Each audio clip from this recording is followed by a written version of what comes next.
12. There is a 1 in 8 chance of a player winning a game. Which value is equivalent to the chance of a player winning the game? We've got rational numbers, we have some fractions and decimals, and we're going to see which ones are equivalent. So 1 out of 8 is 1/8. So we're just going to put these into a proportion and look for our scale factor and see if it matches up. So we'll go question by question. So 100 over 125 is A. So let's go ahead and plug that number in there. If we look at the top, we find the one that's easiest. 1 times 100 is 100.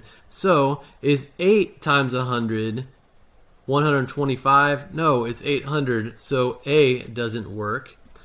Let's look the same for B. We have 125 over 10. So that's 125 over 10. 1 to 125 is multiplying by 125.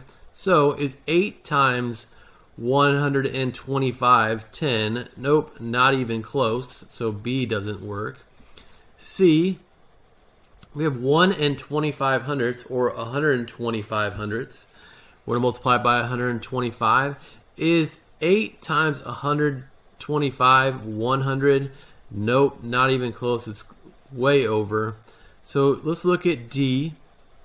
125,000. So you just got to read that decimal in its fraction form.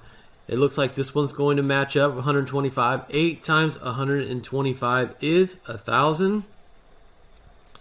So which value is equivalent to the chance of a player winning a game? D, 125 thousandths.